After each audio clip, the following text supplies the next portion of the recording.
सिसकती हुई इंसानियत है चीख कर ये कह रही, सिसकती हुई इंसानियत है चीख कर ये कह रही, सालों से जारी जो सितम हर एक लम्हा सह रही। आंखों पर पट्टी बांधकर क्यों बिक गया अब न्याय है, उम्र कैद एक संत को अन्याय है, अन्याय है। नमस्कार दोस्तों, 8 मार्च विश्व महिला दिवस के उपलक्ष्य में महिला उत्थान मंडल की इस खास पेशकश में मैं आपके सामने कुछ ऐसी सच्चाइयां लेकर आई हूं जिसे सुनकर आप भी कह उठेंगे कि अब तो हद हो गई। दोस्तों, हम बात कर रहे हैं गरीबों के मसीहा, संस्कृति के रक्षक, धर्मांतरण को रोकने वाले, भारत विश्व गुरु का डंका बजाने वाले, आध्यात्मिकता का शंखनाद करने वाले परम पूज्य संत श्री आशाराम जी बापू की। संत श्री आशाराम जी बापू को आज कौन नहीं जानता। उनके द्वारा फैलाई जा रही समाज उत्थान के सेवा कार्यों की सुवास पूरे देश विदेश को महका रही है। विशेष रूप से महिलाओं के लिए महिला आश्रमों की स्थापना कर, महिला उत्थान मंडलों का गठन कर, महिलाओं के विकास के लिए बापूजी ने जो सेवा कार्य किए हैं, उनकी जितनी सराहना की जाए उतनी कम है।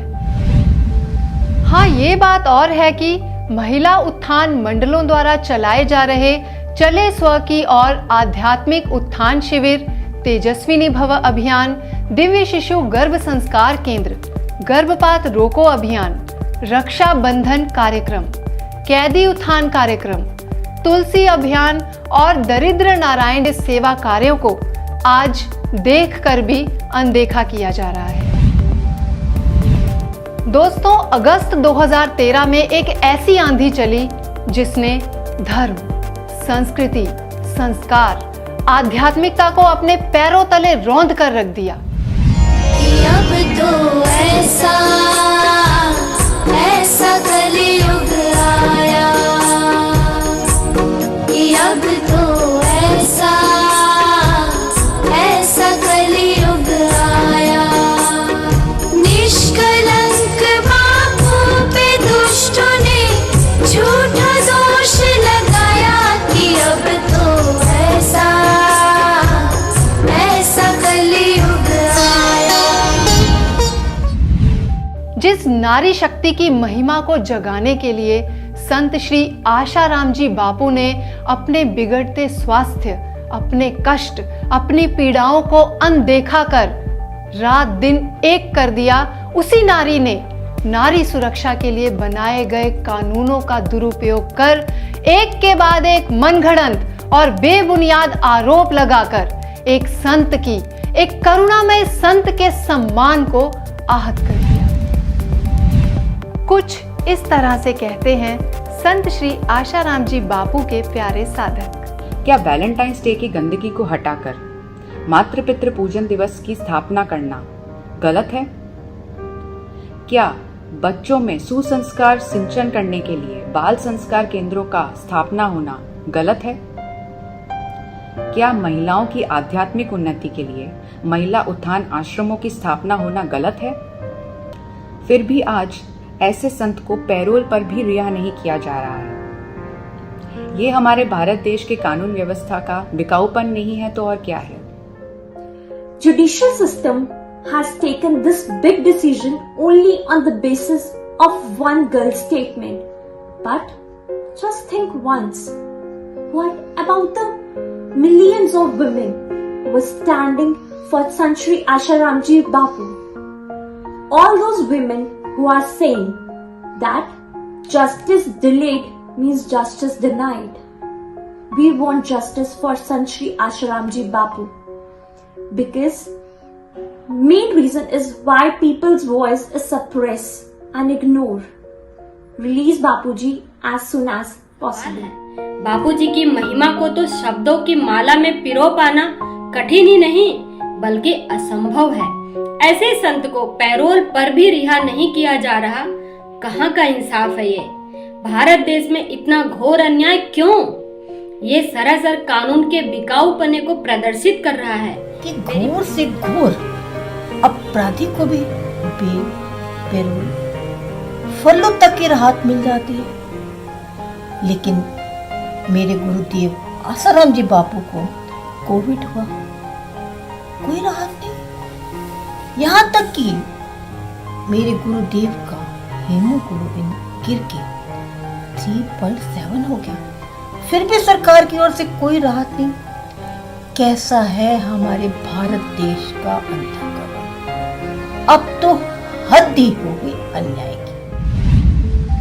2013 जोधपुर केस की बात की जाए तो उस केस से जुड़े एक नहीं अनेक तथ्य चीख चीख कर संत श्री आशाराम जी बापू की निर्दोषता की गवाही दे रहे हैं। लेकिन कुछ बिकाऊ मीडिया ने और अंधे कानून ने पूज्य बापू जी को आजीवन आमरण कारावास की कठोर सजा सुनाकर न्याय की गरिमा को कलंकित कर दिया।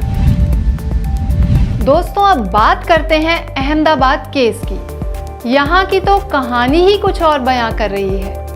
कथित घटना है 2001 की और लड़की फरियाद कर रही है 12 साल बाद। गौर करिएगा, लड़की फरियाद कर रही है 12 साल बाद, यानी 2013 में।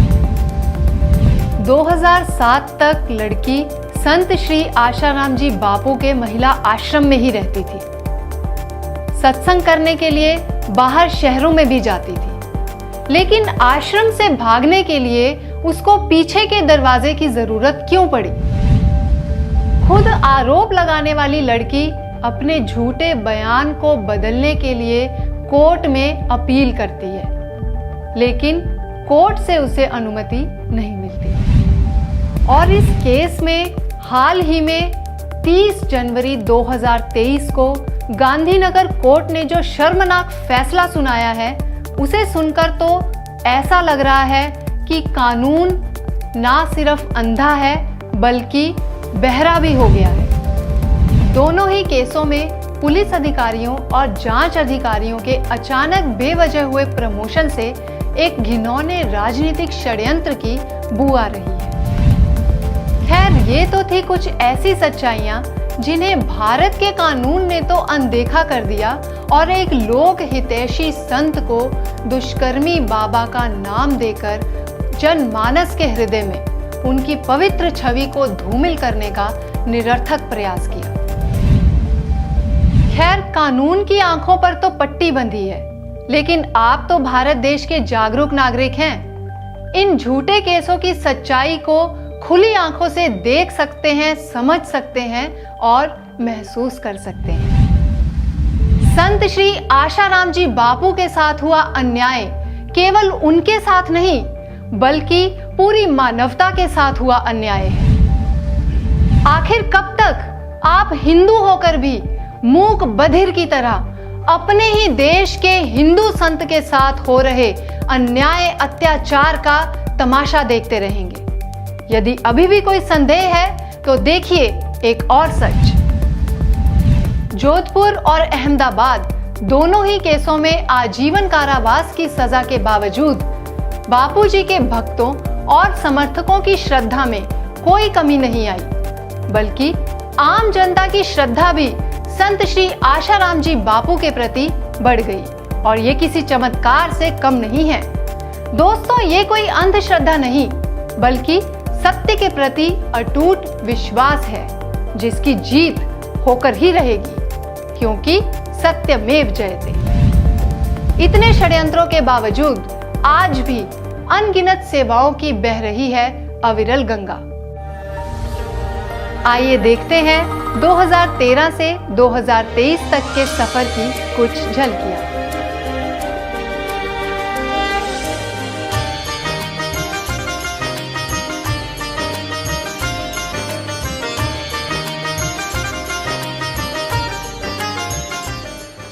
लोकहित ऐसी संत श्री आशाराम जी बापू की प्रेरणा से चल रही महिला उत्थान मंडल की सेवाओं की लिस्ट बहुत ही लंबी है। महिला उत्थान मंडल की बहनें पूरी दुनिया में फैली हुई हैं और अपनी सेवाओं से अपनी उपस्थिति दर्ज कराती रहती हैं।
का पौधा घर घर बांटती ये बहनें संत श्री आशाराम जी बापू की प्रेरणा से चल रही महिला उत्थान मंडल की बहनें हैं। महिला उत्थान मंडल की बहनें हर साल इन दिनों में तुलसी अभियान चलाती हैं।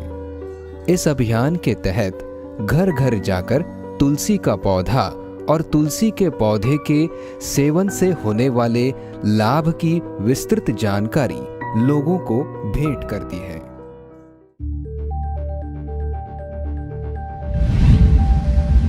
सत्य ना तो किसी कानून का मोहताज है, ना ही प्रमाण का।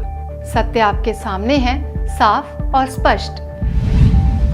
86 वर्षीय संत श्री आशाराम जी बापू के साथ हुए इस अमानवीय व्यवहार को देखकर क्या आपको नहीं लगता कि अब तो हद हो गई?